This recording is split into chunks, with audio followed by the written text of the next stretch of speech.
बरु प्राइभेट क्षेत्रबाट people to people कन्ट्याक्टको क्षेत्रबाट बिआरआई अन्तर्गत नै कतिपय नयाँ सम्झौताहरू हुँदैछन्। भारतले त अब लिम्पियाधुरा, कालापानी, लिपुलेक यो क्षेत्र नै कब्जा गरेको छ। यताबाट सानो एउटा तिरतिरे धारो आउँछ, त्यो तिरतिरे धारो चाहिँ महाकाली नदीको मुहान हो भनेर भारतीयहरूले जबरजस्ती नेपालको भूभाग चाहिँ कब्जा गर्ने काम गरेका छन्। 35वटा प्रोजेक्टको प्रस्तावहरू गर्नुको चिनसँग। चीनले भन्यो के भने यत्रो विधि प्रस्तावहरू गर्दा तपाईँहरूले यसलाई इम्प्लिमेन्टै गर्न सक्नुहुन्न। वामदेव गौतम एउटा राम्रो स्पिरिट भएको मान्छे हो। लामो समयसम्म हामी नेकपा मालेमा हुँदा पनि एमालेमा हुँदा पनि उहाँले राम्रै योगदान गरेर पनि आएको मान्छे हो है। अलि जुझारु मान्छे पनि हो। वामदेव गौतमलाई भन्न त एक शब्दमा भन्दाखेरि अलि नमिठो लाग्ला। उहाँलाई चाहिँ एमालेमा पुगेपछि चाहिँ पेन्डुलम गराइयो अथवा उहाँलाई त्यो हिसाबले गर्यो भन्ने तरिकाले एउटा दुःख व्यक्त गरिन्छ कि सामाजिक सञ्जालमा। त्यो तपाईँले महसुस गर्नु भएको छ कि भएको छैन? तपाईँको साथीको दृष्टिकोणको रूपमा मैले बुझ्न मात्रै खोजेको। वामदेव गौतम एउटा राम्रो स्पिरिट भएको मान्छे हो।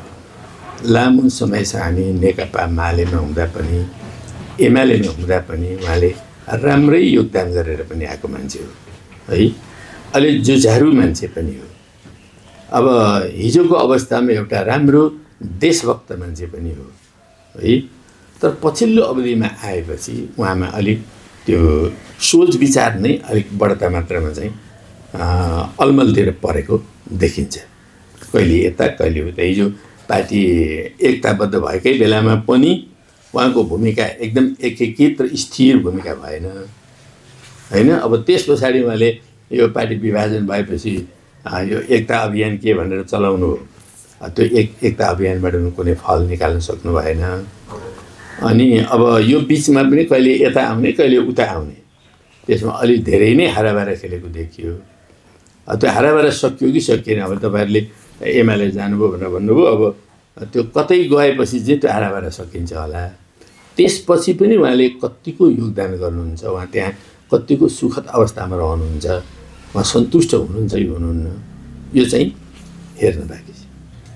अवश्य यो बिआरआई तपाईँ चीनसँग अलिकता बढी जानकार पनि भएको नेताको रूपमा बुझ्छन् नेपाली जनताले। बिआरआईमा यो फ्रेमवर्क भन्ने शब्द थपिएको छ होइन। त्यो शब्द थपेपछि बिआरआई रह्यो कि रहेन हाम्रो नेपालको दृष्टिकोणमा? बिआरआई भनेको चीनले अगाडि सारेको एउटा बृहत परियोजना हो, एउटा भूमण्डलीय परियोजना हो यो।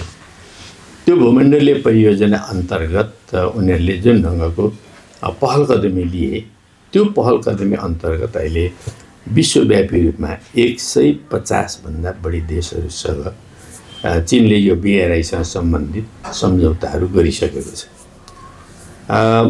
विश्वको चाहिँ नि अब झन्डै 70% जनसङ्ख्या यो बिआरआई मुलुकहरूभित्र पर्न थालेको अवस्था छ र उनीहरूले धेरै क्षेत्रमा फाइदा लिइरहेका छन्। यो अन्तर्गत अहिले 3000 भन्दा बढी सम्झौताहरू उनीहरूले गरेका छन्। ठुला सम्झौताको है, साना साना सम्झौता त हजारौँ हजार छन्। अनि 3000 भन्दा बढी सम्झौता गरेका छन्। त्यो 3000 सम्झौताहरूभित्र मात्रै ट्रिलियन्स अफ डलरको लगानी पनि भइरहेको छ। त्यसमा ठुल्ठुला परियोजनाहरू बन्दैछन् र यही अन्तर्गत अब नेपालसँग पनि हाम्रो 2017मा मेमोरेन्डम अफ अन्डरस्ट्यान्डिङ हस्ताक्षर भयो। 19मा पुग्दाखेरि हाम्रो केपी ओली नै प्रधानमन्त्री हुनुहुन्थ्यो। उहाँले चाहिँ 35वटा प्रोजेक्टको प्रस्तावहरू गर्नुको चिनसँग। चीनले भन्यो के भने यत्रो विधि प्रस्तावहरू गर्दा तपाईँहरूले यसलाई इम्प्लिमेन्टै गर्न सक्नुहुन्न, त्यो इम्प्लिमेन्ट गर्ने तपाईँहरूको क्यापेसिटी अन्तर्गत ल्याउनुहोस् न, कमसेकम 1 डिजिटमा ल्याउनुहोस् भनेर चीनले भनेपछि फेरि त्यसलाई झारेर 9वटा प्रोजेक्टहरू अगाडि सारे यिनीहरूले। त्यो 9वटा प्रोजेक्ट पनि यत्तिकै अलपत्र होइन। त्यस पछाडि उहाँको अलिकति दृष्टि उत्तर पश्चिमतिर फर्क्यो केपी ओलीको। त्यो पश्चिमतिर फर्केपछि यसै अलपत्र भएर बसिरहेको थियो। बिचमा के अरे 19 पछि 20, 21, 22तिर चाहिँ चिनले एउटा अर्को नयाँ प्रस्ताव अगाडि सार्यो। तपाईँले यो इम्प्लिमेन्टेसन गर्ने एउटा प्लान निर्माण गर्नुहोस् न पहिला। BRI कसरी इम्प्लिमेन्ट गर्नुहुन्छ, BRI इम्प्लिमेन्टेसन प्लान, यसमा चाहिँ हामीले हस्ताक्षर गरौँ भन्ने ढङ्गले एउटा प्रस्ताव अगाडि सार्यो। त्यति बेला हाम्रो प्रचण्डजी प्रधानमन्त्री हुनुहुन्थ्यो। त्यो सारेको बेलामा उहाँ प्रधानमन्त्रीको हैसियतले चिन पनि जान्नु, मान्छेले अलिअलि आशा गरेका थिए यो BRI को सम्झौता गरेर आउनुहुन्छ कि भनेर। तर उहाँ गएपछि खोइ के भयो, कसले उहाँका कानमा के सुनाए, उहाँले गर्न सक्नु भएन, यति फर्केर आउनु। त्यसपछि पालो आयो फेरि अब केपी ओलीको। अब केपी ओली जाने सन्दर्भमा पनि यहाँ निकै ठुलो खैला बेला भएको थियो। चिनसँग चाहिँ कुनै हालतले लोन लिनै हुँदैन, यो BRI अन्तर्गत लोन लिने कुरा चाहिँ हाम्रो देश चाहिँ एउटा डेट ट्र्यापमा फस्छ भन्ने खालको हल्ला गरे। जबकि यो देशमा लिएको ऋण भनेको 95% त हामीले कि वर्ल्ड ब्याङ्कबाट लिएका छौँ, कि IMFबाट लिएका छौँ, कि ADBबाट लिएका छौँ, पश्चिमाहरूबाट नि लिएका छौँ ऋण। र त्यही ऋणले गर्दा अहिले यो ऋणको पासोमा अब देश भयानक ढङ्गले फस्दैछ। हामी तिर्न सक्ने अवस्थामै छैन, हाम्रो उत्पादनै छैन, कहाँबाट तिर्ने हामी ऋण? त्यो ऋणमा फसेका छौँ। तर अब त्यो BRI अन्तर्गत चिनले दिएको केही थोरै पर्सेन्टको ऋण नै यो चाहिँ पासो हो भन्ने ढङ्गले चाहिँ हल्लामा चल्ने पनि गरेका थिए। त्यही कारणले अब यो हामीले ऋण लिनै हुँदैन भने। तर चिन जानुभयो, चिन गइसकेपछि त्यसबारेमा छलफल भएछ। त्यो छलफल हुँदाखेरि उहाँहरूले चाहिँ यो नेपालको तर्फबाट भनेर त्यो BRI फ्रेमवर्क भन्ने जुन यो आयो अहिले, त्यो फ्रेमवर्कमा जहीँ पनि त्यस्तै नै हुन्छ। पहिला फ्रेमवर्क गरिन्छ, त्यो फ्रेमवर्क अन्तर्गत अनेकन योजनाहरू विकास गर्ने गरिन्छ। अनि त्यो फ्रेमवर्कमा सही गर्ने भनेर चाहिँ चाइनाले प्रस्ताव राख्यो। त्यो प्रस्तावमा यो चाहिँ संशोधन गरौँ भनेर सम्भवतः यही लोन चाहिँ नहुने भन्ने खालको केही कुराहरूलाई आधार मानेर अब नेपालको पक्षबाट त्यो संशोधन राखियो। चिनले मानेन त्यो है, फेरि अर्को संशोधन गर्ने यताबाट अर्को दोस्रो संशोधन पठाइयो, त्यो पनि चिनले मानेन। अनि तेस्रो चाहिँ के भयो भन्दा यो एड फाइनेन्सिङ भन्ने शब्द राखेर गर्ने भन्ने कुराहरू भएपछि चाहिँ यो त सहायताको आधारमा चाहिँ सहायता दिने यो वित्तीय सहायताको कुरा हो है यो भन्ने हिसाबको आधार राखेर आखिरमा त्यो फ्रेमवर्क साइन गरियो। फ्रेमवर्क त साइन गरियो, यो चाहिँ पोजिटिभै कुरा हो नेपाल जस्तो देशको लागि। चिन जस्तो एउटा दुनियाँको अब पश्चिमाहरूका मापदण्ड अनुसार भन्ने हो भने यो दोस्रो विश्व शक्ति हो होइन। तर PPP मोडल भनेर जो चाहिँ नि विभिन्न देशको चाहिँ यो GDP-लाई माप्ने अर्को मेथड छ। त्यो मेथड भन्ने हो भने त चिन त विश्वको सबभन्दा नम्बर 1 शक्ति हो। त्यो आधारमा भन्ने हो भने त 30-35 ट्रिलियन डलर भन्दा माथि हुन्छ चिनको आम्दानी होइन। अमेरिकाको त्यही 26-27 हुन्छ।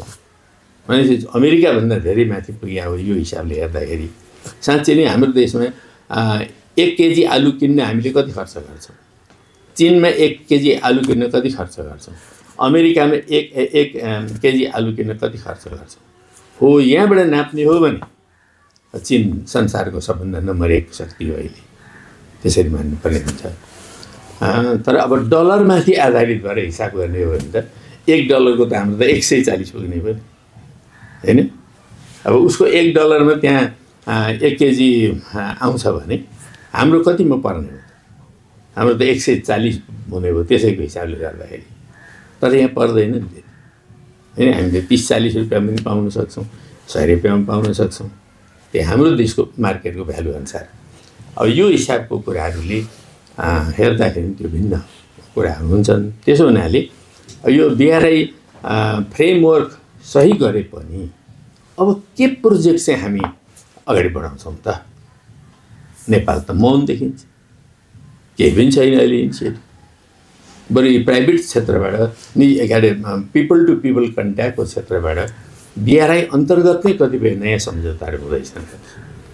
जस्तो त्यो मर्स्याङ्दी र मनाङ मर्स्याङ्दी अहिले हाइड्रो पावर प्रोजेक्ट अगाडि बढेको छ नि, हो त्यसमा कयौँ $बिलियन को सम्झौता भएको छ।